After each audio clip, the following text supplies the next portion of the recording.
Good afternoon, ladies and gentlemen, I'm John, this is me, a true nerd, and welcome to something just a little bit different. You see, a few weeks ago, Paradox got in touch with me and asked me if I'd be interested in making the tutorials for Imperator Rome. The ones on Paradox's channels that might even at this exact moment be on the Steam page, for example. Now that sounded really cool, but that also takes a huge amount of time. And in fact, between research, scripting, recording and editing those videos, it probably took up about the same amount of time as a standard working week. And that's time I couldn't be producing anything else. So to cover the cost of my time, Paradox offered to pay me, and so I produced the videos for Paradox. Then they told me if I wanted to, I was welcome to post the video on my channel as well. So that's what this is. I've taken the 7 tutorials I've produced for Paradox, I've wrapped them all together into one big video. If you've seen the 7 episodes already over on Paradox's channels, this is exactly the same thing. But I thought I may as well upload it. But of course, in line with all the rules on this, I wanted to be absolutely clear. This is indeed a sponsored video because I was paid money in order to produce this video. So hopefully this is of interest to you. But don't you worry, this is not the only video tonight. My actual Imperator Rome series will be beginning in just a couple of hours, ladies and gentlemen. And let me tell you, it's good stuff. It's got history lectures,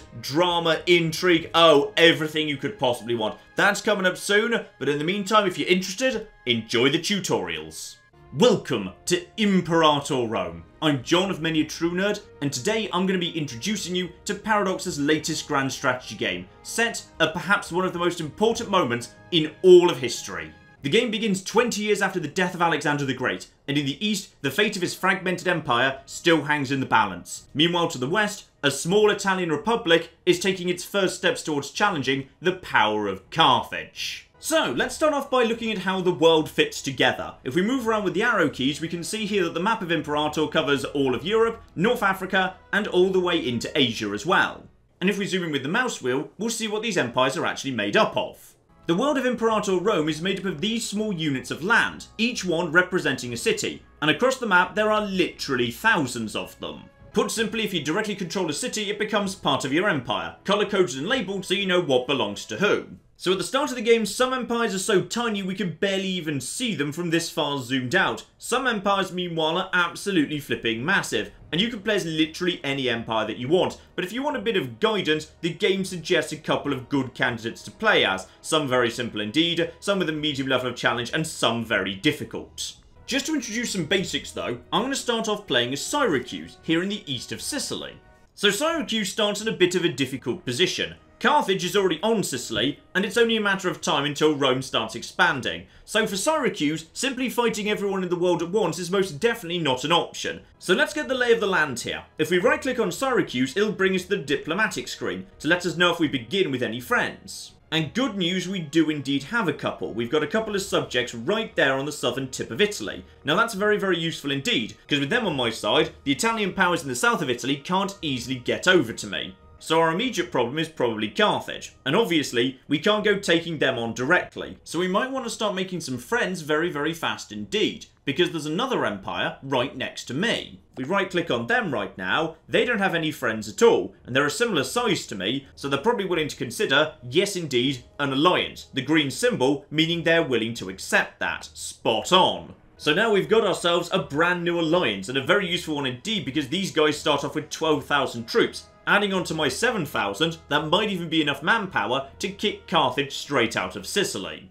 Elsewhere in Italy we see different types of diplomatic pact popping up as well. So Croton here has formed a defensive pact with other small Italian city-states to protect themselves against their larger neighbours. And this is a very good time to introduce one of the most useful tools in Imperator Rome for figuring out what's going on in the world. And that is the various map modes available in the bottom right. So in the case of diplomacy, I can simply turn on the diplomacy map mode and see everything I need to know about my relationships with nearby powers. I'm in green, my new ally is in blue, the other colour of blue represents subjects who are loyal to me, and purple is countries I'm trading with. So if I go to war, there might potentially be a small economic hit. So if I want to know about any other country's relationships, I can simply click on them and immediately see what they are at a glance. So Rome here has various subjects that work for them, and they're also trading with me. Etruria up north has an ally to their north as well, but other than that, they don't have many relationships right now. Now making friends is lovely and all, but if we want to expand our territory, sooner or later, we're going to need to go to war. And for that, we're going to need armies, represented by these figures standing on the map. So just like countries themselves, armies are colour-coded, so it's very easy to read what's going on. Just for the sake of an example, I've declared war against this tiny city-state next door to me. Any army whose banner is highlighted in green, that belongs to me. Blue banners indicate my allies, red my enemies, and grey those who have nothing to do with me or my wars. The exact same colour coding system is the same for navies. Right now I have 4 ships belonging to me because the number is in green, right there in my harbour.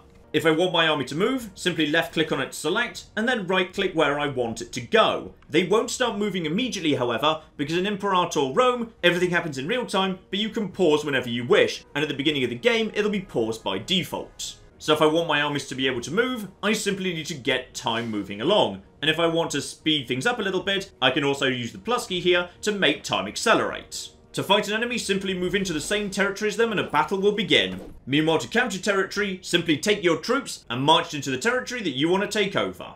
At its absolute most basic, use your armies to take over cities, use cities to support more and more armies. Though I'm going to be honest, there is slightly more to it than that. And to discuss that, we will be continuing in the next tutorial, where we will be discussing how to wage war in Imperator Rome. Hopefully, I'll see you there.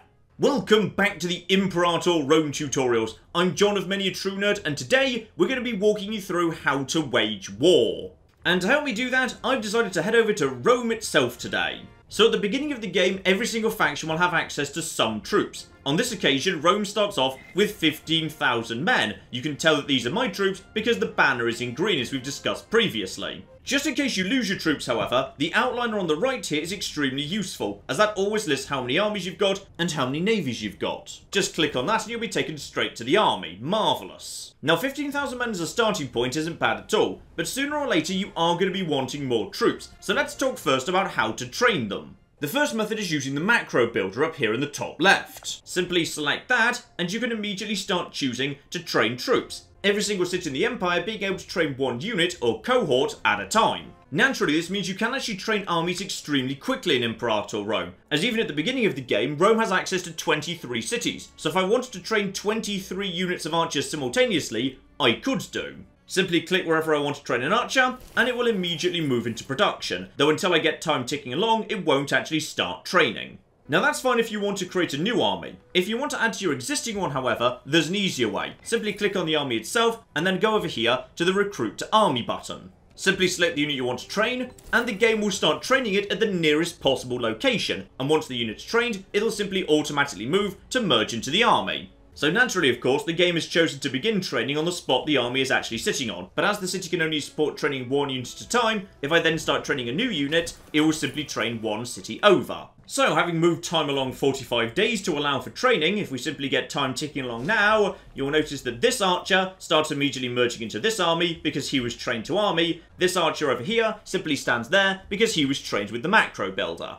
In terms of the best units to build, everything's got its purpose under the right circumstances. For example, archers and skirmishers, or Sagittarii and Velites as they're referred to if you're playing as the Roman faction, they're extremely cheap and fast to train, so they make a good basic starting unit. However, if your opponents train light cavalry, or even worse heavy, archers will be annihilated. But that's fine if you've got some heavy infantry does very well against heavy cavalry, but heavy infantry itself struggles against horse archers. Guess what's good against horse archers? It's basic light cavalry, so the whole thing's a big complicated game of rock, paper, scissors. In general, a mixed composition is a safe bet. But, if you can get eyes on your opponent, you might be able to build something that does a good job against their army composition. Say I wanted to attack this small empire to the north of me. I have visibility of their armies, so I know for a fact that all they've got on the field right now is skirmishers and archers. As a result of that, if I were to just put some more light cavalry into my army, they would do very, very well indeed. But I think we can do better than that. I cannot but notice that down to the south here, Samnium has a decent amount of land on them, and to the far side of Samnium, a small empire has just offered me an alliance. Well, that is just flipping perfect. Once again, simply select the army, right click where you want them to go, and they'll move there by themselves, as long as time is set to move. So we're ready to go here, but I'm missing something extremely important. This army does not actually have a commander in it, and in Imperator Rome, that would be an absolute disaster. Generals have a massive impact on how effectively an army performs. In fact, I'll demonstrate that for you right now. Here we go, I've jumped Universe to Macedonia here, where I start off with another 20-odd thousand troops, and just declared war on my immediate neighbour to the west. I outnumber them nearly 2 to 1, this surely won't be a problem at all. And unfortunately, you may notice the battle seems to be going very, very badly indeed. I'm actually losing about the same or more than them, but more importantly, my morale is utterly collapsing, so even though I actually still have more men on the field at the end of the fight, I've still lost, I'm still stuck retreating. Now let's just run that again, but this time with an actual general. And this time you can see it's an awful lot closer here. We might just win. It's going to be a close thing because my commander's only actually skill 7, but that just turned a loss into a victory. So back with Rome, my army is now much better set up. 20,000 men, including plenty of cavalry, because I know I'm going up against archers and skirmishers. Next to that, the Roman numeral 8, indicating a strength 8 general. And finally, the other important piece of the puzzle, keep an eye on the yellow bar underneath the 20,000. That indicates morale. If you've got higher morale, more troops, and a better general, then you have an extremely good chance of winning. But if you can come with more morale and a better general, honestly, you can easily overcome a significant numerical disadvantage. But war in Imperator Rome can be a complicated business, and there's all sorts of other factors that might tip the battle one way or the other. One of those can be terrain. Now for this we're going to be needing a new map mode. The simple terrain map mode, a very, very useful one indeed, that indicates spots on the map the defender might have an advantage. In short, if you're going to be attacking an army that's entrenched on top of a hill, the brown colour right there, or forest, the dark green colour up north, then even if you've got the superior army, you might have a more difficult time than you're expecting, because of the terrain advantage given to the defender. In fact, there's a lot of other things that could have a slight impact on combat. For example, armies can be assigned tactics, where each of these tactics gives a bonus to certain types of troops, but not to others. And because I've got plenty of light cavalry, tactics like encirclement and deception would work extremely well for me. And the tactics add a very interesting strategic choice into the game, because they provide an incentive for you to have limited variety in your unit composition. Remember this one unit of archers we trained? If we actually put him into skirmishing or bottleneck formations, plus 50% tactical effectiveness, because 100% of the army is in fact archers. Armies composed overwhelmingly of a small number of unit types might actually be very effective under certain circumstances, but leave you wide open to appropriate counters. On top of that, certain generals have special abilities, so I believe, yeah, the general who's actually commanding this army over here, he is brave. So that is morale plus 5%, his army will stand and fight longer. In short, there are a huge number of factors that decide how a battle goes, but for the most part, at a glance, if you've got the numbers, you've got a good general, and you've got high morale, you should be looking at a good chance of victory. So with everything set up correctly, I think we can feel pretty confident about our war with Samnium. We can see their forces, we've got more men, and a better quality general. In addition, we know their forces are nothing but skirmishers and archers, and we've got plenty of cavalry to counteract that. A quick glance at the diplomacy screen reveals they do indeed have one ally down south, but that ally has only got 8 cohorts, the diplomacy screen telling you roughly how much strength any given empire has. Even if those two forces manage to draw themselves together, when all my allies, the blue banners on screen right now, are factored in, we should be able to easily handle that. This is why it's extremely important to check the diplomatic relationships of your target before you declare war. You may be able to handle their army, but if they're going to bring friends to the fight, you might be in a bit of trouble.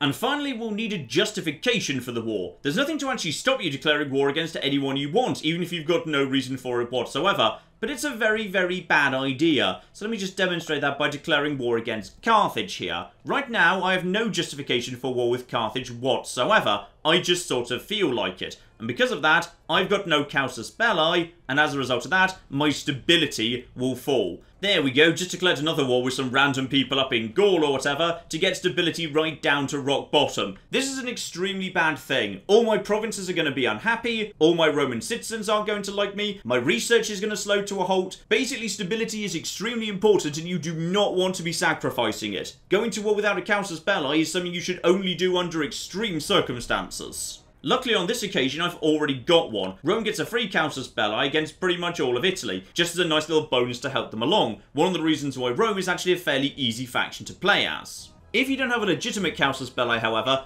don't worry about it, you can always just make one up. So if we go over to poor old Carthage over here, go into the diplomacy screen in covert actions, we can fabricate a claim by spending some oratory. This is one of the currencies at the top of the screen. I'll be discussing exactly how that works in a later tutorial, but for now let's just say it's a currency you slowly gain over time, and this is one of the primary uses for it. Still, we don't need to worry about any of that today. All we need to do is go into the diplomacy screen and declare war because I've already got a valid casus belli against these guys. And there we go, the war is now on, and what better way to start the war than by immediately going and murdering the Samnium army, who we can be really sure we're going to do well against, because yes indeed, we set up our army specifically to take them out. Lovely. So, let's talk about the war itself, because conceptually, the war itself is fairly simple. If you want to take territory into your empire, you're going to need to occupy it and then agree that it belongs to you in a peace after you're done. In order to occupy territory, simply move troops into it. So I've moved my army over here.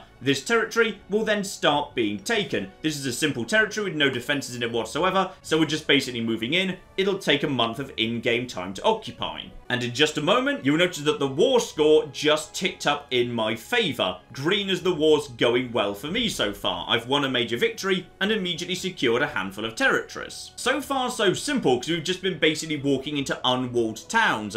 But there's a twist, of course. The enemy can build defences, called forts. And if we go over to the fortifications map mode here, we can see where they are. There's a couple up here. It would appear that the Samnium Empire was concerned about the risk of incursion from the north at some point. So in which case, let's head straight over there and deal with those forts, because cracking them is a major part of winning a war. So I know from the map there is a fort here. Let's say I wanted to move from this territory over to this one. If I just tell my army to do it, they can't actually go directly anymore. They need to march south into this territory and then around. This is because forts exert a zone of control around them. So in short, I can't actually move from space to space around a fort. My only options are to move away or move directly into the fort itself. This means that if you intelligently place a fort on a frontier, you can significantly slow down an invading force, because until they've taken down the fort, they can't get to the rest of your territory. Let's say for the sake of argument that the Etruscans decided to declare war on us right now and invade directly into Rome itself. I've got a fort in Rome because capitals get a free fort automatically.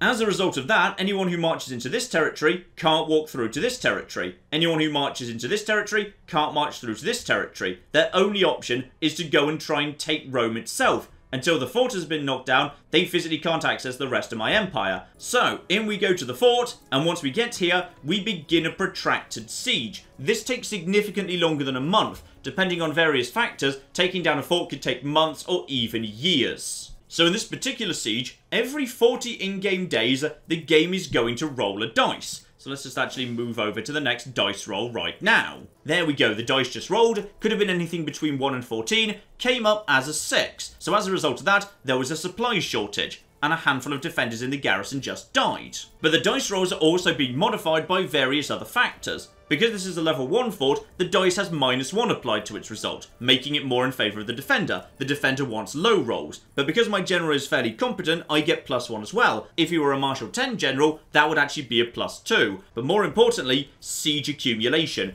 Every single time a new dice is rolled, this goes up by 1. In short, the longer the siege goes, the more favourable it is for me. But if I move away from this territory for even a moment, the whole thing resets back to 0 because they've got a chance to bring in fresh supplies. Here we go, so the next dice roll is coming in. That was actually an 8 on that occasion, and siege accumulation has gone up to 2. Lovely. So let's just move on a few stages by speeding up time here. I just got a bit of a low roll there, so that was actually status quo. But there we go, a 10, much better result. And as siege accumulation starts ticking up, things start looking better and better for me. In fact, at this point, I've got a small chance of winning the siege, but only if I roll a perfect 20. And of course, the only way I could get a 20 is if I were to roll a 14. The 14 now having -1 and +1 applied to it for fort level 1 and my commander, but 6 for siege accumulation. Which is what that percentage is now telling me. There's a 7% chance on each dice roll I could actually win. But as siege accumulation ticks up, all of a sudden, the odds go more and more in my favour.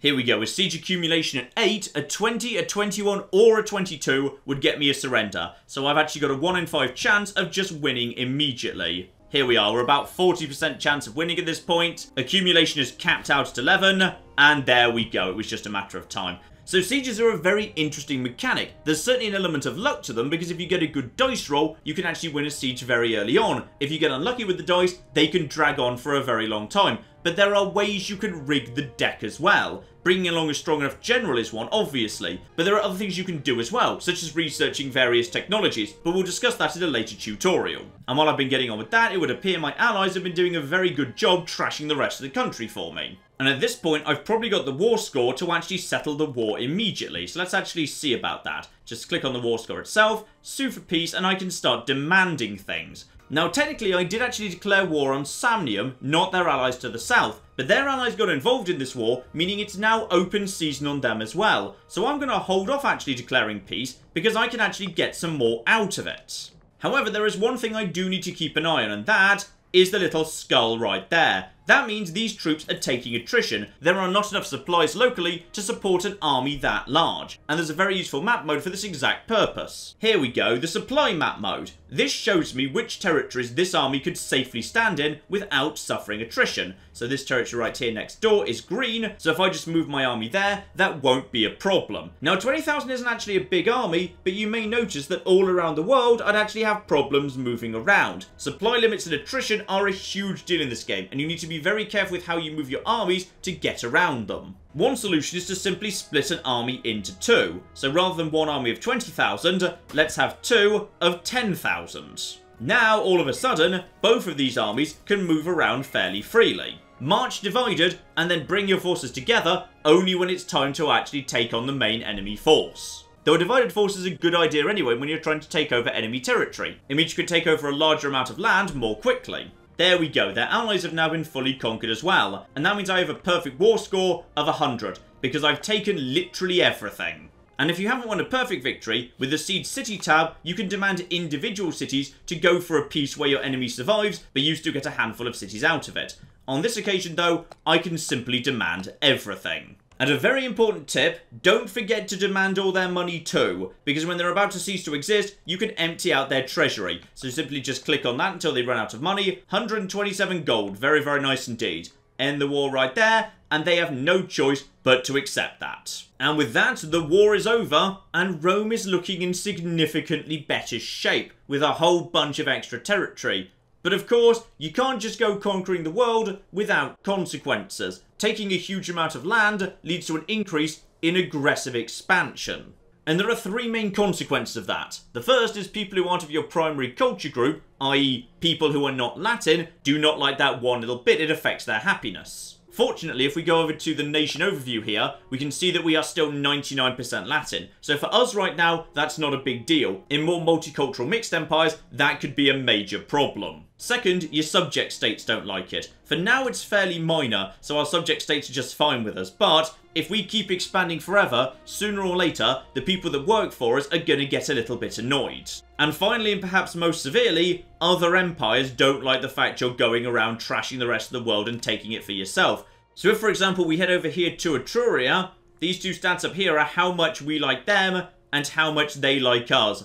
And they're not keen on us one little bit right now because we've gone on a bit of a conquest rampage and they're worried they might be next. So at this point, there is a possibility that a fair few Italian powers might decide to start joining together against me. Still, it is nice to have all these new cities in the Empire, but the question may be occurring to you at this point, now that we've got all these cities, how do you actually manage them? Well, for that, you're going to need to join me in the next tutorial when we're going to be discussing everything about how to manage your empire and the cities inside it. Hopefully, I will see you then.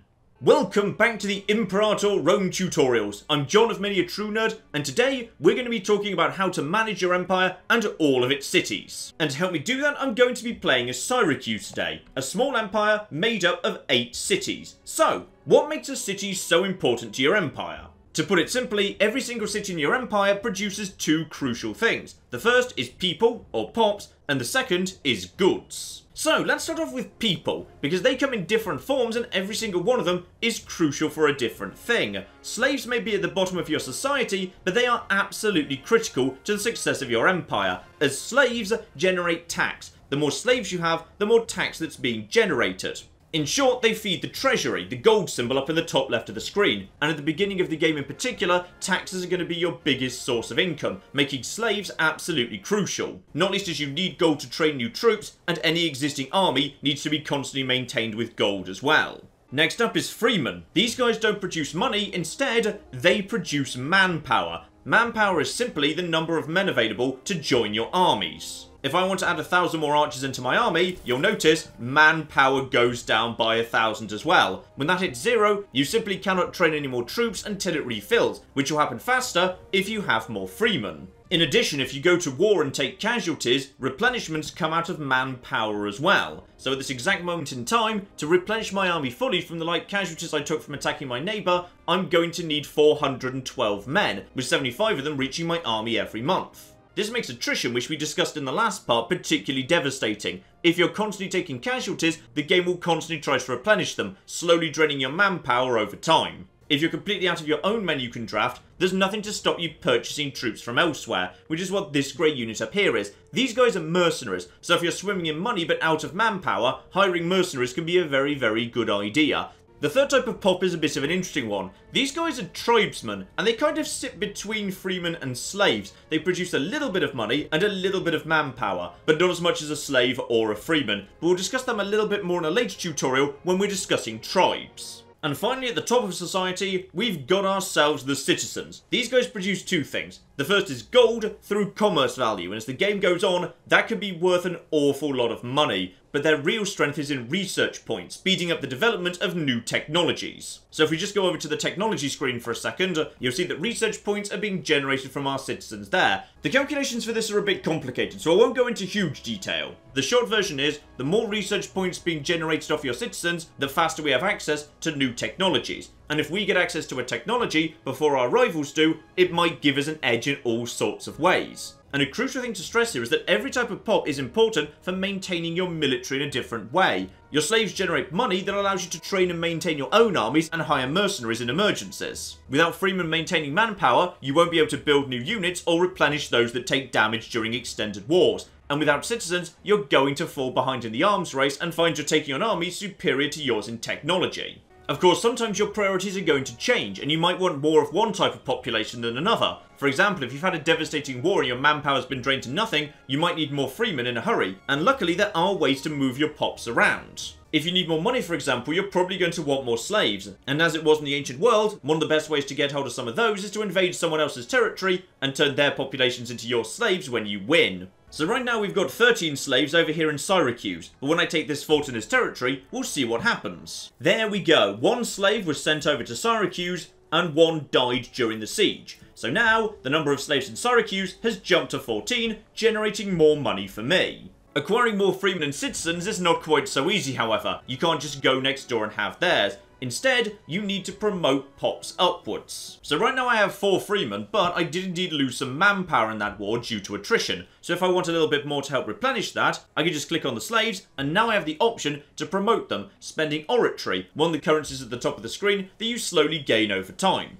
So let's just actually promote one slave, and then promote another, go back to Syracuse over here, we're now down to 12 slaves, but we have 6 freemen. And of course the same is true for freemen too. Spend another 10 oratory there, and that freeman is now a citizen too. So now we get a bit more research in.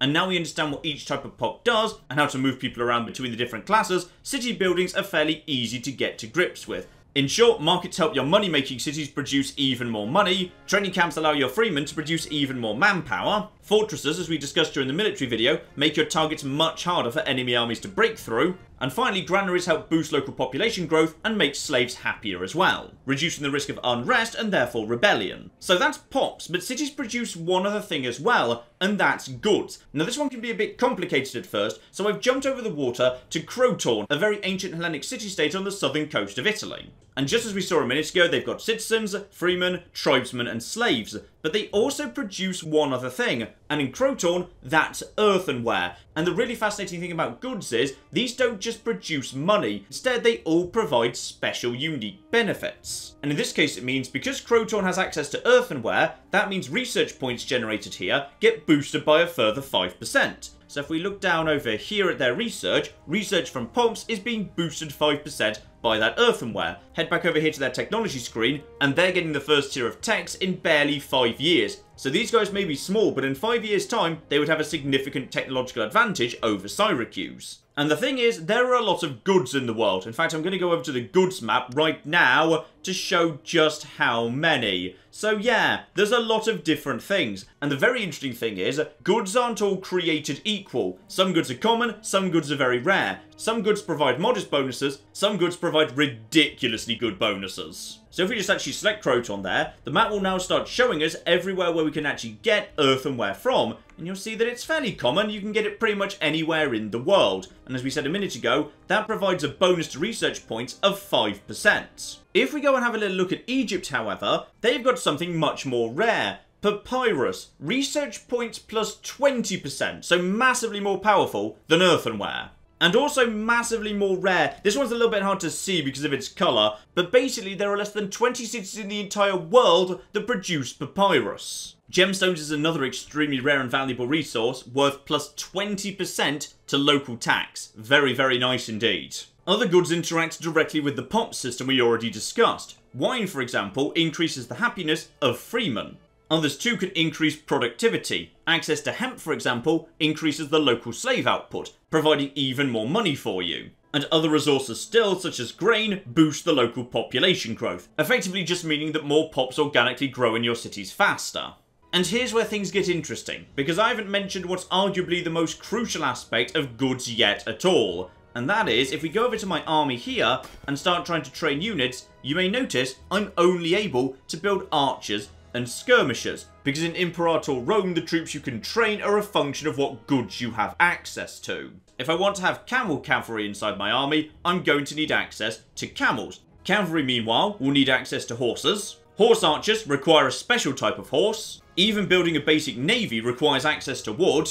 But perhaps most excitingly of all, every single faction in the game can produce war elephants, if they can get their hands on elephants. But perhaps the most crucial and pressing matter for just about every empire on the map, if you want to build heavy infantry, an extremely powerful and reliable unit, you're going to need access to iron. And iron, highlighted in grey on the map right now, is not the most common resource on the map whatsoever. And those that do have access to iron will have a huge advantage in war, so it is absolutely a resource well worth fighting over. Now, to be clear, directly controlling something isn't the only way to have it inside your empire. There is a system of trade in this game. You could import iron, but even with that taken into account, there is nowhere near enough iron in the Mediterranean for every single person to have access to it. But here's where things get a bit more interesting for cities. So far I've just been discussing them individually. However, cities actually live inside small groups called provinces. If I simply click on Syracuse right now, you'll notice an orange border starting to exist that doesn't correspond to the borders of my own empire. Instead, that's the province that Syracuse is a part of. And if I just go over to the provinces map mode here, we'll see that that's laid out very clearly. In short, provinces are small administrative units that pool their resources and trade goods. In layman's terms, Syracuse has access to fish, therefore every other city inside the same province also gains the benefit of that fish. So if we look at the local growth rate in Syracuse, we can see that that's being boosted by access to not just fish, but also grain and livestock, which are being produced by other cities inside the same province. This is something you may wish to consider when deciding where to expand to, because I've expanded over here to this small territory. However, this is technically part of a different province, therefore this place isn't gaining any of the benefits of its neighbours. All it has access to is its own resource, the stone. This also applies to military goods and thus training capabilities. The city of Gelos produces wood, but has no port. However, it shares a province with Syracuse that does have a port, therefore triremes can be trained at Syracuse. If I were to move to the other side of Sicily and capture this port, however, wood would need to be available inside this province for me to be able to build there. This means that completing the conquest of a province you already hold some of can potentially be a very good strategy. If I were to take these provinces off my neighbour to the north, all the benefits of these territories would be shared with my capital. And very conveniently on Syracuse's management screen itself, I can check what each of the goods I have access to actually does. Now once you start taking all these things into account together, you can start potentially planning to create some really interesting specialised provinces. Let me give you an example. Over here in Rome, they've got a really interesting province. They start off with hemp, so slaves are producing 10% more than they normally would, and cloth, boosting local tax by 10%, which is again what slaves are producing. In short, Rome might benefit from transferring a large number of slaves into this territory, and just to confirm, as a slave could be promoted to a freeman, so could it be moved to any nearby territory. In fact, I've jumped back over to Rome myself for one final thing, and that is governors. Just as armies need generals to function well, provinces need governors. Now by default, your leader will function as governor of your starting province, so you don't need to worry about choosing a governor immediately. But do keep in mind that his skill at governing will affect how well your capital province functions. Just as armies require individuals with high skills in martial, governors need to have a high skill in civic, the green laurel symbol second in from the left. Unfortunately, the starting leader for Rome is very competent in that regard. Now, governors can actually control multiple provinces. To be precise, every province that sits within the same region, the highest and largest grouping of land that exists in Imperator Rome. Now, that last bit can be a little bit confusing at first, so I'll go over it again. Every single city exists inside a province. Click on a city and it will tell you what province you're looking at. Use the provinces map mode to locate individual provinces, or alternatively, simply click on any territory and look for the orange outline. That's the province that city belongs to, and provinces pool all of their goods together. Provinces can also share the same governor, as long as they're part of the same region. In this case, Italia. Don't worry about regions though, they very rarely come up in the game, and in terms of provinces, all you really need to consider is what's being shared within a province that might make it good at specialising in a particular direction. Actually, pretty much the only other time you'll see provinces being mentioned is when you're declaring war and asked to name a war goal. So in this case, I've decided to declare war with Rome against Samnium as I did during the military tutorial, and my objective is to take Campania. This is basically just me specifying that this is my primary objective for the war. If I'm not able to take Campania within a certain period of time, the war will end in a white peace. This is just the bare minimum that you have to take in order to keep the war going. So make sure you specify a war goal that you're confident you can take and hold. Meanwhile, if you're playing the part of the defender, figuring out what your opponent's war goal is and simply stopping them holding it could be a very good way of forcing them into a white peace if you don't believe you can defeat them directly. And because Rome has this tiny bit of territory that's technically part of Magna Graecia, not part of Italia, that means I can actually pick a second governor to handle this little bit of land. And just like generals, governors can have special traits that make them more or less appropriate for certain cities. Here we go, two very different candidates here. Manius Dentatus can boost the commerce income. Gaius Licinius, however, would actively lower commerce income, but his forts are 10% more effective. For a border region that could be invaded, very, very useful indeed. Governors will set their own policies when they're assigned, though if you're willing to spend a bit of oratory, you can change it to whatever you want. And there are certainly a fair few options here.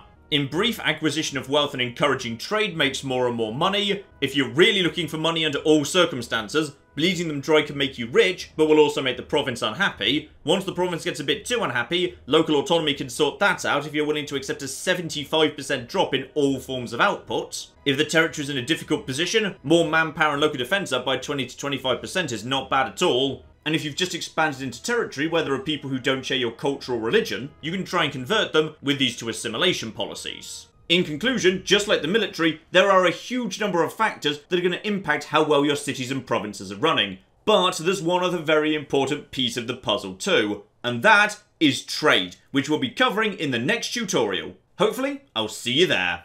Welcome back to the Imperator Rome tutorials. I'm John of Many a True Nerd, and today we're going to be discussing one of the most fascinating mechanics in all of Imperator Rome, and that is trade. And today I've jumped down to Egypt to help me explain a few things. So, in the previous tutorial we discussed cities, and how cities produce goods that provide unique bonuses that are also shared with the local province. We also discussed how powerful the benefits of these goods could be, not just in terms of economic benefit, but also in terms of military. So if we try and recruit to this army right here, you may notice I don't have access to heavy infantry. Even as large an empire as Egypt is not guaranteed access to certain crucial resources, such as iron. And that broadly is what a trade route is in this game. It's you trying to get hold of something which you need and that another empire already has. But before we can get into the details of that, there's one very important concept we need to explain, and that is the idea of a surplus. Here's a good example. There's a small empire just around the corner from Egypt called Samaria, and they've not got a bad selection of stuff here. Earthenware for +5 research points, supply limit up due to vegetables, slave output up due to hemp, generally good stuff all round. So let's say I actually wanted to get that leather for myself. I simply go to Alexandria, click on trade route and specify that I would like to receive leather. And while I could import it from various locations flagged in green around here, Samaria itself can't sell it to me because they don't have a surplus. In short, if a province only has one of something, it will never trade it away. They will never offer it to you, you can never ask for it. And yet I noticed a moment ago, this empire down here was willing to ship me leather. That is because this province does have a surplus of leather. And on this occasion, the explanation is extremely simple. This province simply has 2 cities that both produce leather, right there and right there, giving them 2 total and 1 spare to trade away. And if we go over to the trade goods map here, you can see that this just naturally happens a lot, even right at the beginning of the game, because trade goods are distributed in a way that makes sense and is historically accurate. So Egypt naturally has huge amounts of grain floating about. So let's talk about the economic benefits of trade. I've already said that Egypt is unable to train heavy infantry at the start of the game because they don't have iron. So if I just open up my trade routes, thankfully, someone does actually have some iron they're willing to sell me. There we go, my good friends over in Macedonia were willing to ship me some surplus iron. And even more excitingly, if I get rid of one of my old trade routes, I can import elephants from Carthage. And having done that, I can now build myself heavy infantry and war elephants too. So I'm now importing iron and elephants into my capital city of Alexandria, within the province of the Western Delta. As a result of that, as far as the game is concerned, the entire Western Delta now has access to iron and elephants, meaning I can train heavy infantry and war elephants in any city in this province. And even better, this generates a small amount of money for me, each of those import trade routes being worth 0.22 gold per month. Understandably, however, exporting is worth a lot more, so I'm shipping grain back to Macedonia and making 0.58 gold for that, so over double what I make for an import trade route. Egypt does have a decent amount of surplus goods right now, so if I just get time ticking along here, it's only a matter of time until someone wants to buy them from me. Here we go, so my neighbour over in Cyrene wants to import papyrus. Now we discussed in the previous part, that's an extremely valuable resource and I've got loads of it. So go on then, I'll say yes to that. And now if we just go back over to the trade view here, that's worth almost 0.5 gold by itself. Very, very nice indeed. So one way to have a surplus is simply to have multiple cities in the same province producing the same goods. However, there is another way. A single city can produce multiple goods by itself, and that is done with slaves. So we can see here, this city is producing 2 wine all by itself, on account of there being a sufficiently large number of slaves. So you can see here we've got 15 slaves, hover over the wine itself, every 15 slave pops will give us 1 additional wine, so as a result of that, the city has a surplus. But here's where trade starts getting interesting. It's not just about producing a surplus and then selling it to nearby empires. Instead, there's an awful lot of different things you can do with a surplus. So we mentioned in the previous part how trade goods provide unique bonuses. In the case of grain, it boosts population growth. If you're floating a surplus, however, the effect gets greater and greater, albeit with diminishing returns. So because this province has access to grain, it gains 0.1% to population growth. However, there are 3 additional grains not currently being exported anywhere, and as a result of that, each of those is providing 0.05% to population growth, with all 3 therefore totaling 0.15 extra. And a similar effect is true for pretty much everything. So for example, if a province has access to wine, freeman happiness goes up 5%, and for each surplus wine beyond that, a further 1%. So back over in the Eastern Delta, that's a lovely amount of growth I've got there, so why would I ever want to trade that away? Well, we've already discussed how exporting can be worth a lot of money, but there's another side to it as well, because there are 4 different ways that trade goods can give you bonuses. So on top of grain giving a local population growth bonus, and even more so for every surplus, if you export grain, you get national manpower up 5% across the entire country. On this occasion, I've already got that one. This is where the trade overview is extremely useful, by the way. It lets you know which bonuses you've already got. So I'm exporting papyrus, I started doing that to Cyrene a moment ago, and as a result of that, I get plus 5% research points to the entire country. And grain gives me that 5% national manpower. So exporting one of as much as you can is definitely a very, very good idea. But of course, we haven't touched the best one of all yet. The capital surplus. You see, by default, all trade happens within your capital. In my case, Alexandria and the province of the Western Delta. And having a surplus within your capital provides yet another empire-wide bonus. So in the case of these fish here, the population is growing nicely locally because of fish. There is also a surplus of 2 additional fish, and on top of that, because this is the capital, national freeman happiness across the entire empire goes up 5%. This makes picking imports into your capital an extremely interesting decision to make. Let's just actually increase the number of trade routes I've got by changing my governor policy over to encourage trade. Lovely, so there's an extra 1 right there. So in this case I've got dates, earthenware, dyes, iron and elephants inside my capital province. But I do not have a surplus of them. So if I was to import any of those, I would suddenly have a surplus, and as a result of that, I'd pass on a benefit to the entire empire. In the case of dates, that would boost commerce income by 5% across the entire country. And that could be worth an awful lot of money.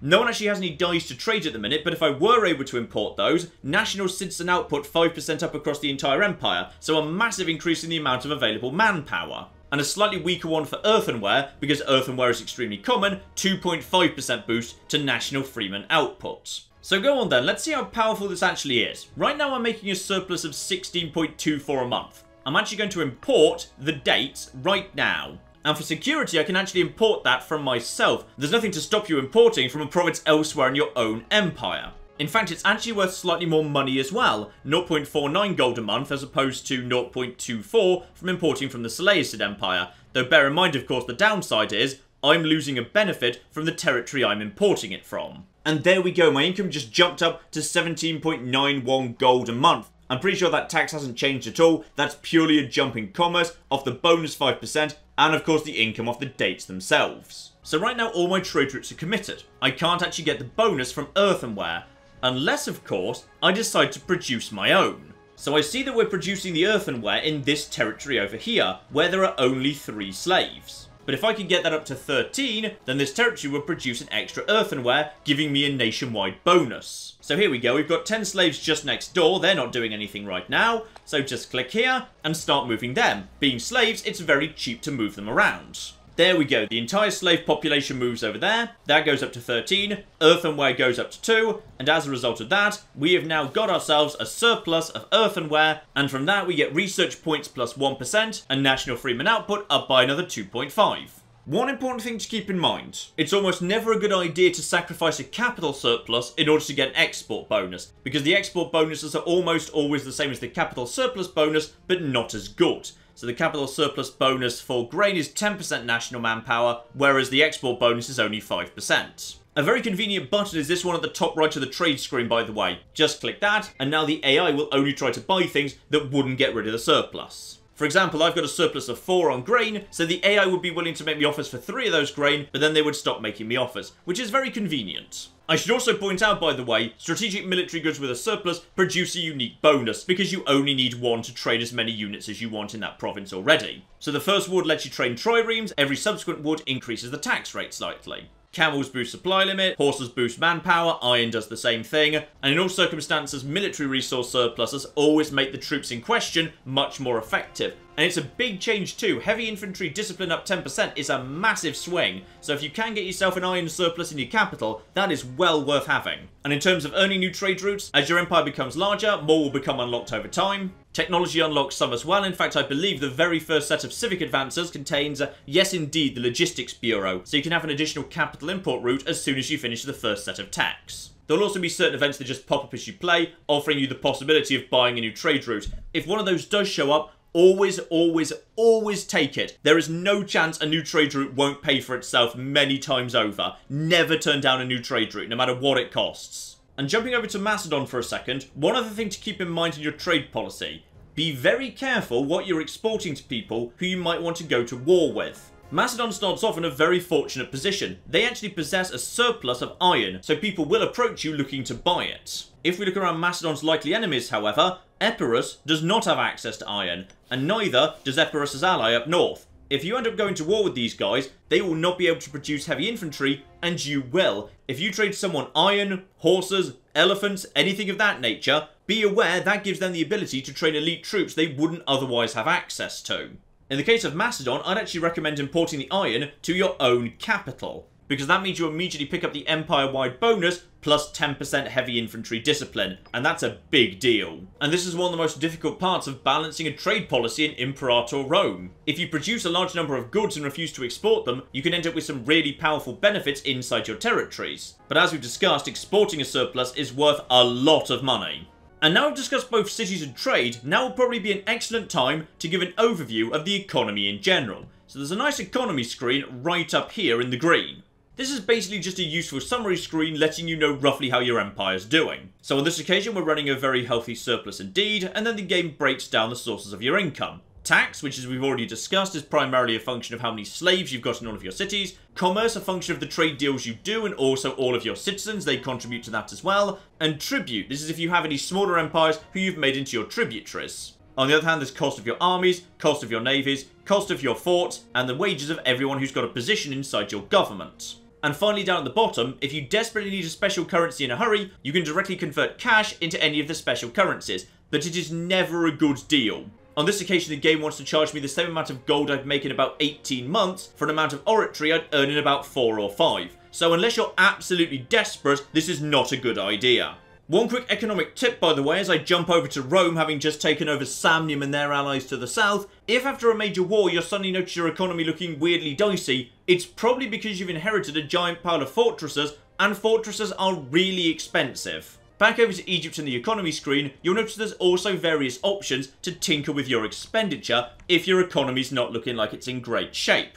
Though bear in mind, of course, whacking up taxes and making cuts to your expenditure will inevitably have consequences down the line. If you do desperately need money, however, you can get your national slave output up by 25% for a big increase in taxes. However, it's going to slow down your research. Alternatively, if your biggest problem is unrest, you can lower taxes to get that out of the way. The commerce options are actually some of the most interesting ones. If you whack up commerce tax to high, you get national commerce income up by 15%, which can be a huge increase, but it does increase the number of slaves you need for a surplus. In Egypt, that's probably a bad idea. In a small nation though, it could be a good tactic, as you probably don't have enough slaves to produce a surplus anyway, so it's basically just free money. But what's even more free money is the low commerce tax, where you sacrifice 15% of your income, but get one additional trade route. Keeping in mind, of course, even with Egypt and its fairly expansive trade network, that only lowers my commerce income from just under 8 to just under 7. And if you can import something that boosts your economy, like gemstones say, this is a very rare and valuable one, I think I'm importing it from down south, then arguably, that low tax rate is going to pay for itself.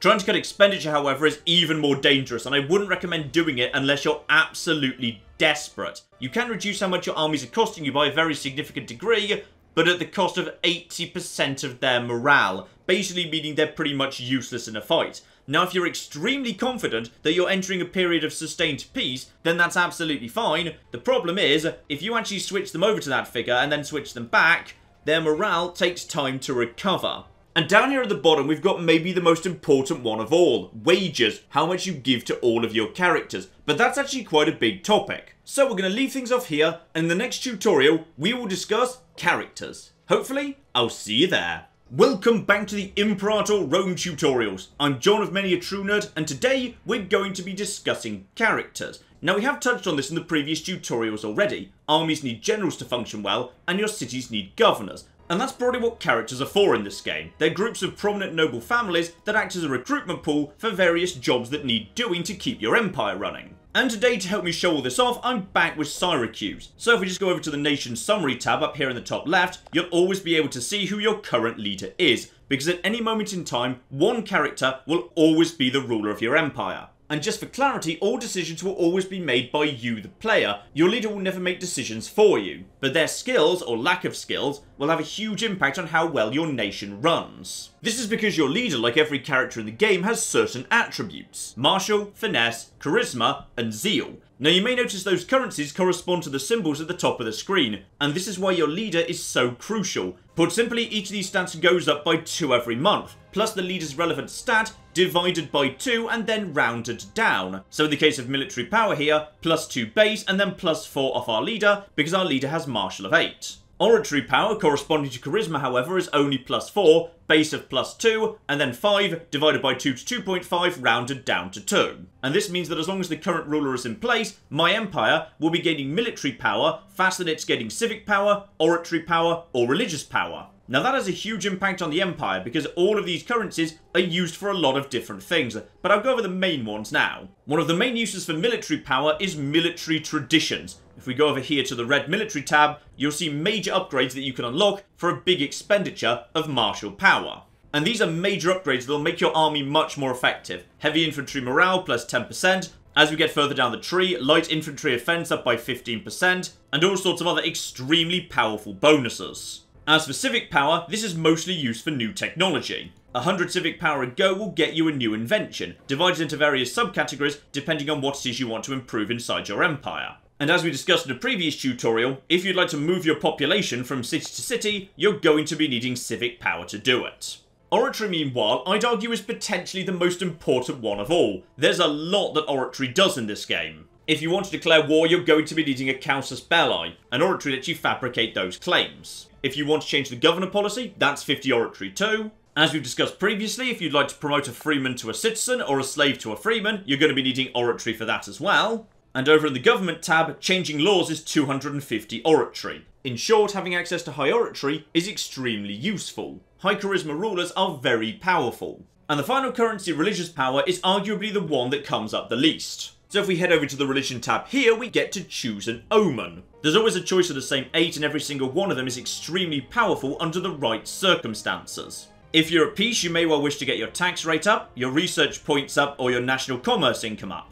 If you're considering going to war, discipline up to increase the hitting power of your troops isn't a bad idea at all, and national manpower to make sure you can field and replenish armies is good too. And the other main use of religious power is sacrificing to the gods. This is a bit more expensive than calling down an omen, but it boosts stability. And as we discussed previously, going to war without a casus belli makes stability drop significantly, and you really don't want stability to fall. It can be absolutely devastating. If it does go down, however, you can simply spend religious power to get it back up again. And if you have plenty of religious power, you could just keep sacrificing until you hit +3 stability, for a bunch of very nice bonuses indeed. One important note, by the way, for me these omens are extremely powerful, and that's because if we look up here, every single person in my nation follows the Hellenic religion. Just jumping over to Phrygia for a moment, and if we go to their religion tab, things aren't looking as good, because only 30% of their population is Hellenic. And this leads us into the last main use of religious power. You can also use it to convert pops to your religion. You can also do this with the macro builder if you wish, prioritizing whether you want to convert citizens, freemen, slaves, or tribesmen. The green area there representing areas where there are people who can be converted. So if I want to convert citizens right now, I can just click there, and now every single citizen inside that territory is already religiously Hellenic. Though probably a more efficient strategy for conversion is simply to change the governor policy to religious conversion. Of course, most of the time you won't have a leader that's good at everything, so you've got to make sure that your empire and its policies suit your current leader. For that reason, I've just jumped over here. I found a rather interesting leader in modern day Portugal. So the leader of this nation has martial of 10, finesse of 9, charisma of 0, and zeal of 2. Naturally, of course, that makes him an incredibly effective war leader. With plenty of martial and civic points coming in, he'll be able to take military traditions and new technologies nice and fast. But with religious power coming in so slowly, he'll probably be able to keep an omen going, but he won't really have the spare religious power to sacrifice to the gods. As a result of that, it's utterly crucial that he doesn't get involved in any unjustified wars, and always has a casus belli. But with charisma of 0, oratory's coming in extremely slowly. And as a result of that, it's going to be difficult to fabricate the claims he needs to avoid that stability hit. In short, for as long as this guy's leader, this place is going to be a military and technological powerhouse, but diplomatically, they're going to struggle. So, back over to Syracuse. Unfortunately, most jobs are not as complicated as the leader of the entire nation, and thus a single attribute determines how good a character will be in a particular role. And other than generals, governors and admirals, most jobs live up here in the government section. So you'll see here there are 8 main roles, each of which provides a powerful benefit, with 2 roles corresponding to each of the main attributes. Now I won't explain what all of these do, because it varies from government type to government type, but I will say these bonuses are extremely powerful, so prioritise giving these jobs to extremely skilled individuals. And one final place where characters can do jobs, and that is technology. Technology points, as we've discussed previously, are generated by your citizens. Though you do actually need somebody to do the research, 1 person for each branch. Naturally, of course, you need someone with a high relevant attribute. And to my mind, one of the most tricky decisions about managing characters in Imperator Rome is where you put your most elite individuals. For example, I've got a single person in my empire with a martial of 10. Now he would make an exceptionally good general, because during sieges, that would give me +2 to all of my dice rolls. And on top of that, he's got the disciplined trait, so in a one-on-one battle between him and another martial 10 general, his troops might well have the edge. But instead of being out on the battlefield, he's a researcher right now, but because of his extremely high martial, he's actually going to get the next set of techs out before the other researchers will, because his skills are extremely valuable here as well. Alternatively, I could move him over to a government office. If I were to put him in this role over here, then I could get my bonus to army morale up from 9% to 10%. Now, so far we've just been discussing what these characters can do for you, but they're not just drones that get on with whatever you tell them to do. Instead, all of them have their own lives they'll just quietly be getting on with in the background. They'll get married to each other, they'll have children, some of them will get better over time, some of them will get worse, picking up or losing certain traits as they get older. In addition, they all have opinions. A very simple example of that is, because they're part of family groups, families stick together in various ways. Here's a good example. The Carsid family consider themselves scorned, because they don't have enough jobs in government and thus aren't earning enough money. As a result of that, the entire family will like me less. So go on then, let's see if we can actually find a job for you. So the head of the family is reasonable at finesse and reasonable at zeal. And here we go, the doctor in the court isn't actually that talented. So we'll just give him that new job right there, that gets him a new wage, and there we go, they are now happy. And the reason why we want to keep everybody happy is an attribute we haven't discussed yet, and that is loyalty. So this guy here's part of the Carsid family that we just gave another job to. So while they were a scorned family, he was losing loyalty every single month. If we just get time ticking along, however, into the next month, that should now be, back to how it should be. Now, if the odd person in the Empire feels you're not doing the most spectacular job in the world, that's not a big deal. There are some characters whose loyalty is a bigger concern than others, and top of that list is generals. So, jumping over to Rome here, let's just kick off a small war with our neighbours to the south, with our large single army being led by this guy, Marcus Fulvius Curvus. Now, right now, his loyalty is in great shape. The current ruler of Rome is married into his family, he's been given a really prestigious job. Basically, he's very happy and his loyalty is ticking up every month. Though let's keep an eye on what happens when the war actually begins. So a nice easy walkover so far, he's marched in, he's beaten a bunch of armies, he's doing very, very well for himself. But if we have a look at his loyalty right now, it's still ticking up, but it's much slower than it used to be, because of loyal cohorts. Because as was a problem in the real ancient world, sometimes troops get rather attached to their commander if they serve with them for a long period of time. So during a battle, the chance of a cohort switching loyalty from the state to this guy himself is 4.1%. And slowly, over time, the longer he serves, the more troops will decide they're personally loyal to him. Now in some ways that's good. Troops loyal to him, he's paying out of his own pocket, the state isn't paying their wages anymore. So as a result of that, we've got more money for other things. But for every single unit personally loyal to him, and all of those with the hand symbol already are, his loyalty is being more and more badly affected.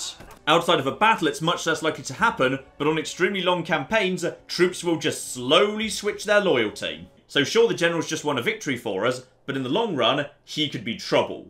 Because if a general's loyalty reaches a certain point, he'll stop following orders, and eventually, he might just decide that he'd rather be running the show, and the countdown to a civil war begins. There are ways to deal with overly powerful generals, of course, but it gets expensive very, very fast indeed. We could reward his veterans by paying oratory and money, which will separate some of them from his personal loyalty. A good long-term solution because it might mean his loyalty starts ticking up again. On top of that, we could throw a triumph for him to make sure he's properly honoured. That costs us a bit of military power and a bit of religious power, but it boosts his loyalty by 20, a very healthy amount. But on the other hand, it boosts his popularity, meaning more cohorts might join him in future, so there is a downside to this as well. Alternatively, we could just bribe him, paying oratory rather than money on this occasion, though this does make the corruption of both your leader and the general slowly start ticking upwards. If you're willing to spend even more oratory, you could smear his reputation to get his popularity straight back down again, but at this point we're starting to spend our special currencies very fast on dealing with this guy.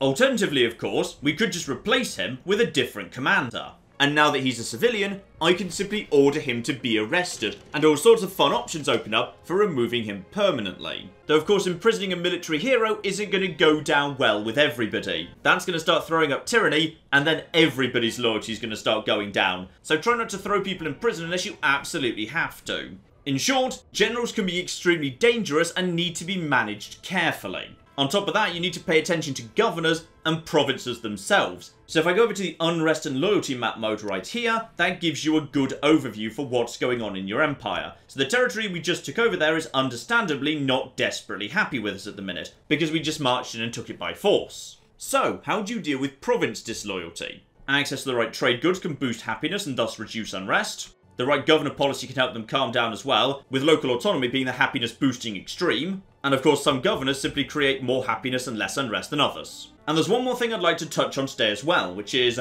as your empire grows, you might find you have a shortage of exceptional characters. In the case of Syracuse here, I just don't have many people with high charisma, so as a result of that, these jobs aren't being done as well as they could be. And when that does happen, there's an extremely useful way to expand your character pool.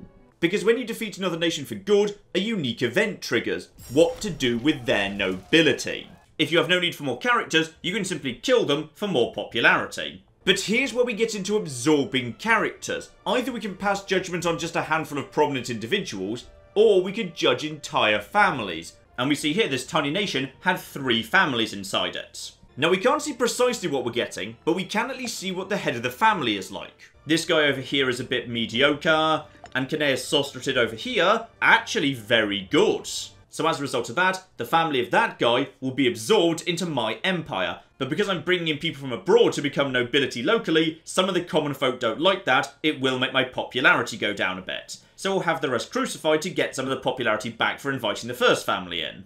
And here we go, we've now got ourselves an entire new family. And as a result of that, I've got a very, very talented military leader. So I'd say that's a pretty good introduction to the basic attributes and their corresponding currencies in Imperator Rome. There is a little bit more, of course. The second row we haven't actually discussed in detail yet. Prominence and popularity in particular do quite a bit more than we've already discussed. But those two stats are rather interesting, because what they do varies massively depending on what type of government you're playing as. And if you want to learn about those types of government, that's what we'll be discussing in the next tutorial. Hopefully, I'll see you there.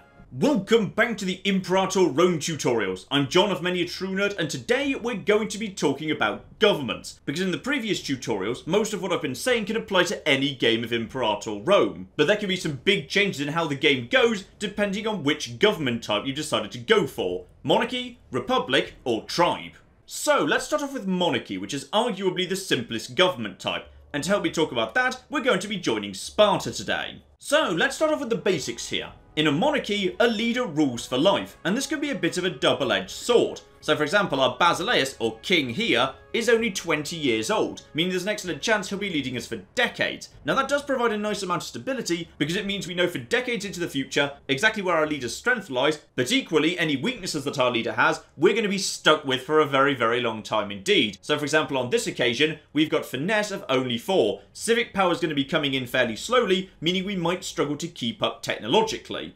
And as you might reasonably expect, one of the biggest questions that monarchies specifically have to deal with is that of succession and their own family, as by default your eldest son will become the ruler on your death. This of course is not always a desirable situation if your eldest son happens to be absolutely terrible. And in the specific case of Sparta right here, we don't know, because the primary heir is still a baby. Luckily, you have slightly more flexibility there than you might be expecting. As a monarch, you probably have an easier time changing the laws than any other type of government, and succession laws are among those. So if, for example, it turns out your eldest daughter is much more capable than your son, or you have a younger brother who might do a better job than any of your children, you can change the succession laws to suit who you'd like to be the next ruler. Unfortunately, some people aren't desperately keen on monarchies, in particular, those who aren't directly related to you and thus have no chance of ever being the monarch. And that's what these individuals down at the bottom of the government tab are. Individuals who are extremely popular or prominent, or if you have them, other children and family members. The term for these individuals is pretenders, and these guys can be trouble.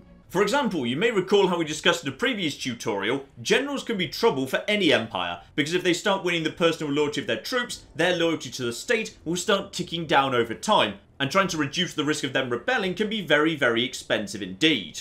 Well, pretenders are also losing loyalty, constantly, just for being a pretender, and I'm sure it goes without saying, do not allow a pretender to be a general under any circumstances. The loyalty loss is too high, it would be catastrophically dangerous. In fact, I'd say for monarchies this is such a big deal, it's worth just turning wages up to maximum on the economy screen immediately the moment the game begins. It doesn't cost you a huge amount more, but it does mean that every single character in the Empire gains loyalty of 0.1 every month. And in a world where multiple characters will be losing loyalty every single month forever, that is very much a good idea. But it gets worse yet, because all the prominent people in your empire will decide to back one of the 4 possible successors, and they're not necessarily going to go for your choice. On this occasion, 2 people have decided the baby should be king, and everybody else has decided it should be the top pretender instead.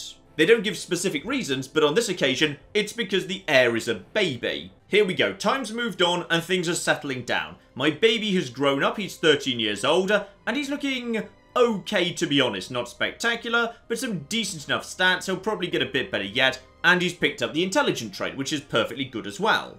As a result of that, everyone decided to get behind my son. Only one person is backing one of the pretenders, and if I had to guess, I'd say that's probably one of his personal friends. So fabricate, there we go, fabricate. So people do tend to be backed by their personal friends if they've got any, but for the most part, the entire nation has decided to back my son.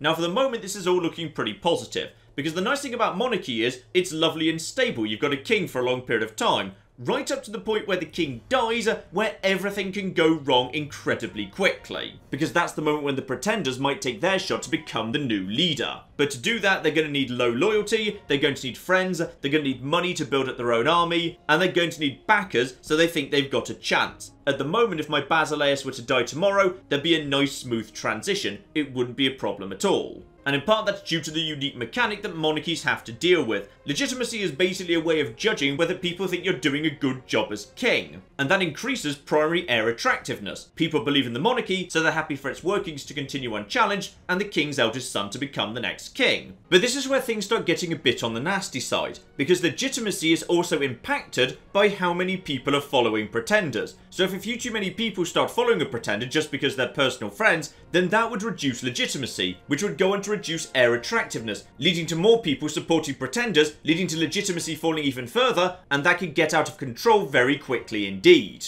And that means it's very important to keep legitimacy high in the first place, which means the attributes that feed into legitimacy are incredibly important. One of those is one of the court positions available to monarchies, the philosopher. So let's actually change him over to somebody more talented to increase the amount of legitimacy we're gaining. The second is stability. Right now that's +1, so I'm gaining a small amount of legitimacy there. However, if I just go over into religion and sacrifice to the gods, that's now up to +2, and as a result of that, legitimacy goes up even faster. And finally, perhaps the most interesting one of all, popularity. Monarchs must be popular, because popularity is one of the easiest ways to impact legitimacy. If you personally are unpopular, faith in the entire system starts to collapse. Now, some people just aren't very good at being popular. High charisma characters find it very easy to be popular, so a low charisma king can find themselves in a bit of trouble, though you can compensate for that by just throwing a lot of games. Games aren't really that expensive in the grand scheme of things, and a boost of 15 popularity is very welcome indeed. Though bear in mind that can only be done once every 5 years, so you can't just keep doing that whenever you need to. Now, if you're in trouble, you can force legitimacy up too by spending civic power, but that will significantly increase tyranny, so I wouldn't do that unless you're desperate. Especially as it also boosts ruler corruption,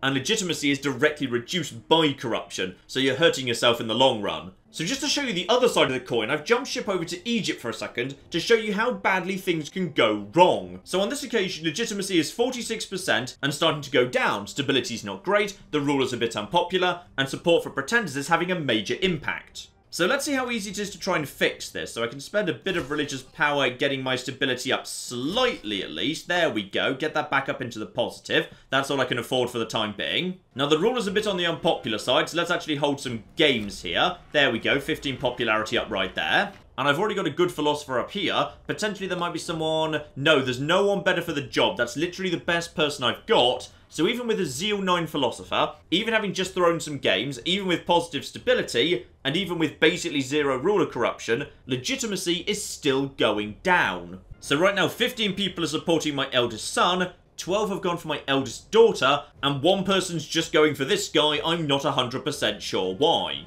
And we've got another problem too, which is legitimacy directly impacts the loyalty cap. The monarchy base loyalty cap is only 50, so this person here who is incredibly loyal to me can still only have loyalty of 73, meaning the gulf between perfect loyalty and disloyalty is starting to narrow significantly. In short, if you're a monarchy, legitimacy is essential, otherwise you will be looking at a civil war. Make sure your philosopher is extremely competent. Make sure your popularity is extremely high. Make sure you keep stability up under all circumstances. And watch out for disloyal characters appearing in the outliner. Between generals and the pretenders, they'll be showing up an awful lot. So let's move on to republics, and Carthage will do perfectly for helping me to demonstrate this. So republics have a very different mechanic to deal with, and that is the Senate.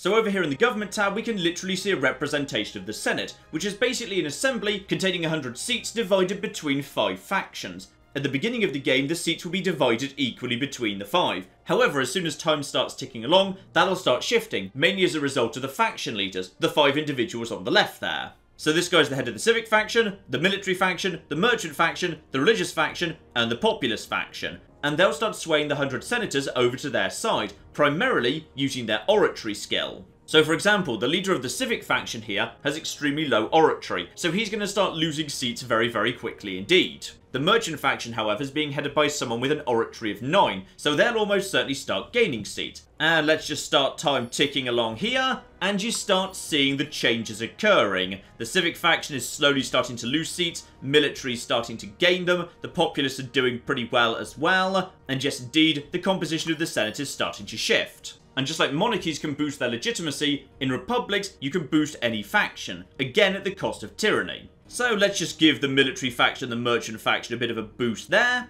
and we'll see what that does to the candidate. Yes indeed, that just changed. Now the reason this composition matters is because the Senate votes for a new ruler once every 5 years. But there's one other thing to keep in mind as well. The ruler passes on a unique faction benefit to the entire empire. So right now the military leader is in power, and as a result of that, my armies and navies have plus 10% morale, which is a very nice bonus indeed. The civic faction gets build costs down and tax up for cities. The merchant faction understandably gets commerce income up, and the religious faction makes omens more powerful. And so we get to the populous faction, a rather interesting little wild card. Because they don't provide any benefit to your empire at all. Instead, they just make doing things 10% more expensive. In short, you don't really want these guys to be in power if you can avoid it. You'll also notice that all of these characters are also part of a faction. To be absolutely clear though, these characters here are not actually sitting in the Senate. The senators are a bunch of unnamed people you'll never run into in the game. But every character in the nation also has a faction preference. The factions of characters are not fixed, however. They can constantly change factions as they grow older and their circumstances change. The most obvious attraction is obviously tied to their primary attributes. If they happen to have very high martial, they'll probably skew towards the military faction. But on this occasion, this man's job is the doctor, which gives him a preference towards the civic faction.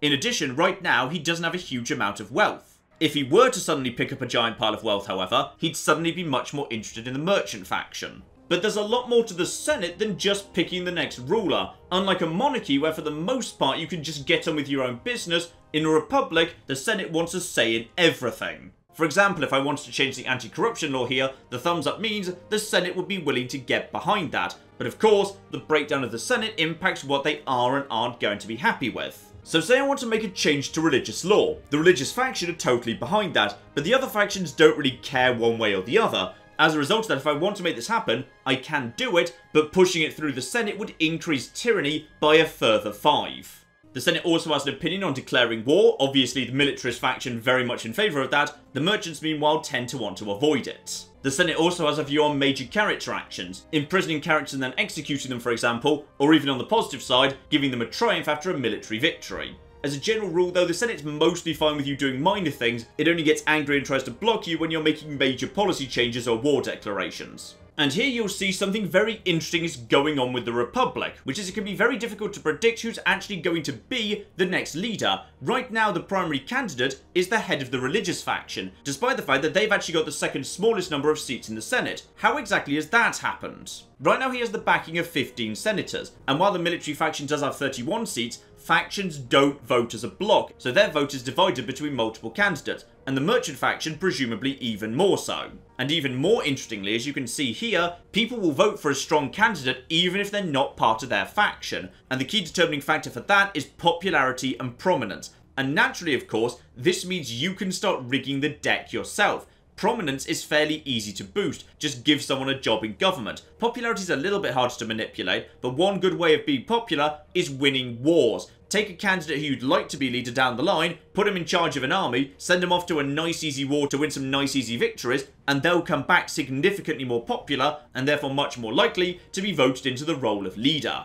Alternatively, if I decided I didn't like this guy, I could try and reduce his popularity to reduce the chance of other factions backing him, so I can spend 25 oratory smearing his reputation. Naturally, one of the greatest strengths of a republic is the flexibility of it, but that flexibility can also be a weakness. Republics are extremely unpredictable, as you can see here from the fact that a very minor candidate is actually likely to be our next leader. And we also need to talk about a republic's greatest nemesis, and that is tyranny. In a republic, I find tyranny tends to go up very, very fast indeed, purely because so many actions need Senate approval, and if they're not 100% on board, forcing it through increases tyranny by a further 5. And tyranny's an odd one because it does have an upside. High tyranny leads to high slave output, and that means more tax revenue. But I don't think it would ever be worth it because of the risk of disloyal generals. Between tyranny and loyal cohorts, those guys could lose loyalty terrifyingly quickly. And one final note about a republic. Sometimes if the Senate gets a bit too much in your way, you might want to consider temporarily cancelling it. You see, while you're at war, republics have an option available to them: appointing a dictator. It postpones elections and gives your armies bonus morale. In short, if you've got an excellent military leader in place, but a war you're engaging in is not quite done yet, you might want to temporarily make your leader dictator, just so he can get the job done. And as a bonus on top of that, while he is dictator, the Senate is much more happy with just about any proposition you can put to them. And if you feel like making that a bit more permanent, over here in the Decisions tab, some republics have the ability to transition into permanent dictatorships, effectively becoming a monarchy. So, to talk about tribes, let's go over to Getia, just north of Macedon here. So in some ways, tribes work a bit like a monarchy, as the tribal chief will always rule for life. When he dies, however, there'll be an election with the other clan chiefs down here in the bottom left. The election's actually quite a simple affair on this occasion. People just vote for whoever's the most competent based on their primary attributes, with the evaluation favouring people with high martial and charisma. Now you may also notice for the beginning of the game I've got quite a few troops out on the field. This is because these aren't actually my troops. I don't have an army out at the minute. Instead, those clan chiefs we were just discussing, that's them. They act as permanent generals with their own personal retinues. As long as these guys stay loyal, they will still follow orders like any other army. And even better, I don't have to pay for them or maintain them. Though to be clear, you can still raise your own army as well. These are just extra troops on top of them. So when tribes go to war, they can bring a lot of manpower to the fight. But you've probably already spotted the main problem. These guys spend their entire lives embedded in armies that are personally loyal to them. As a result of that, this guy's loyalty is going down fairly quickly. And unlike other forms of government, because these are their own private troops, you can't use the reward veteran function to remove the troops' loyalty to these leaders. They'll always be loyal to these leaders because they're effectively the leader's personal bodyguard. And the options you do have are not exactly desirable either. I can exalt a particular clan chief, but that makes the loyalty of the others go down even faster. Which is why these guys have a special option by default. Effectively, if loyalty gets too low and you can't manage it, you can basically split these guys off into their own tiny country that becomes a tributary, paying you a small amount of money every month. And it gets even worse yet, because the clans are incredibly resistant to change. If you want to change any law, every single clan chief immediately loses 20 loyalty. But of course now we have to discuss the best thing about tribes, and that is the ridiculous level of flexibility that they offer you. A tribe can become pretty much anything, and that is thanks to the centralization mechanic. In short, one of the big decisions you have to make as a tribe is whether you want to slowly move towards centralization and civilization, or move more towards decentralization and becoming a massive barbarian horde. Both of them are totally valid directions. So at the start of the game for Getia, centralization has no effect one way or the other. If you were to change the centralization laws, however, you could start that ticking up or down. So let me just jump over to a settled tribe I've been centralizing here. These guys, I invested heavily in laws that promoted centralization, and there are downsides to centralization. The clan retinues, those free armies, are smaller than they might be. However, civilization has started to rise. And as a result of that, civilization in my capital has reached 34, 10% of that coming from positive centralization, another 4% of that coming from technology I've already researched. And if I can just keep civilization ticking up by taking the right technologies, I can actually convert my tribe into a monarchy, exactly the same as we were discussing earlier. Alternatively, I can get them to embrace democracy and turn them into a republic. So a tribe has a choice of becoming either of the sorts of governments we've already discussed. It's also worth mentioning at this point a little detail about tribesmen. The thing about these guys is they produce a tiny bit of money and a tiny bit of manpower, but they're not as good as slaves or freemen. The point of them is that they like living in low civilization areas. Freemen and citizens hate being inside low civilization areas. You can see up there, the citizen's got a very sad face next to him, because he doesn't like being out in the middle of nowhere. If, however, we slowly civilize this place, the citizens will get slowly happier, and as for the tribesmen, they'll get slowly more and more upset. which is why one of the benefits of centralization is the cost of promoting tribesmen to freemen gets cheaper, because at some level of civilization you'll want to do that because the tribesmen will start getting uppity. In short, if you choose to centralize, you can become a republic or a monarchy, but what if you decide to go in the other direction? Well, I've moved over to a Germanic tribe here. These guys start off extremely decentralized, and as you'd expect from the benefits we saw with centralization, the size of clan retinues goes up as you decentralize, and that starts getting powerful very, very quickly indeed, because as your empire grows, you can add more and more clans to it. In short, you could find yourself with 4 or 5 clans with 8,000 odd men very early on in the game, 40,000 troops, and you're not paying for any of them. A very good deal indeed. But here's the real magic. Once you decentralize enough, you can literally become a wandering horde. So right now, this town belongs to me, but if I just spend a bit of oratory, I literally abandon that town, it doesn't belong to anybody anymore, and instead I've got a migration force made up of 4,000 light infantry. So having turned 2 cities into wandering hordes over here, let's say I've decided I'd rather have this guy's land instead. So normally of course you need to occupy the land and then agree a peace treaty. Not if you're a wandering horde, you don't. Having occupied the territory, I can just absorb it immediately, as long as the number of cohorts in my army is greater than the number of locals. Before I do that, however, I might want to raise it. The reason I would do that is because it reduces civilization level, and as I was mentioning before, tribesmen don't like high civilization, so trashing a high civilization town before you move in can be a good idea, otherwise you're going to have some unhappiness. And there we go. I just own that now. It immediately moves into my empire. Migratory tribes are the only type of empire in the game able to take land during a war without arranging a peace first, and it's wonderful. And of course the massive advantage of that is it means you can take giant parts of territory without needing war score. They can move in, occupy, take the territory, and then white peace, because the territory's already been taken. In fact, there's nothing to stop you packing up the entire empire and marching it wherever you want, though naturally, that would take a huge amount of oratory to do.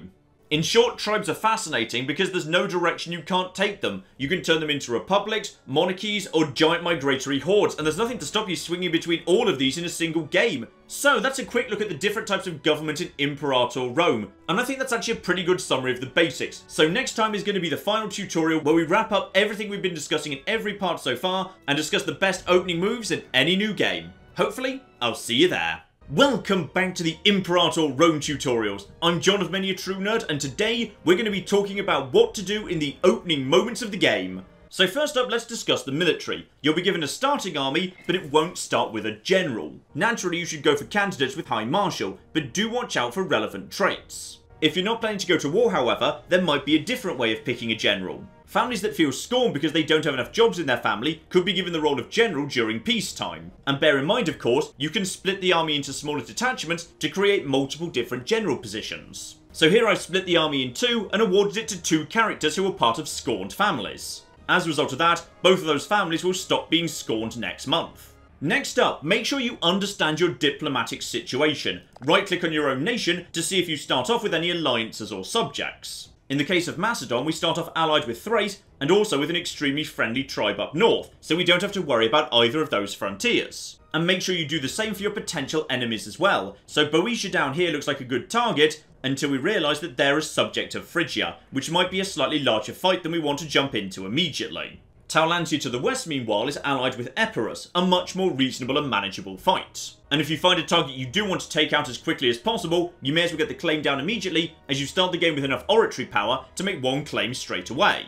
If you're not desperate to jump into war, however, you might want to consider national ideas in the Nation Summary tab. Simply spend 50 oratory a go filling each of these slots, and you get some very powerful bonuses indeed, including an increase to the base amount of martial, civic, oratory, and religious power you get in every month. In short, this will pay for itself very quickly, especially as the bonuses are extremely good too.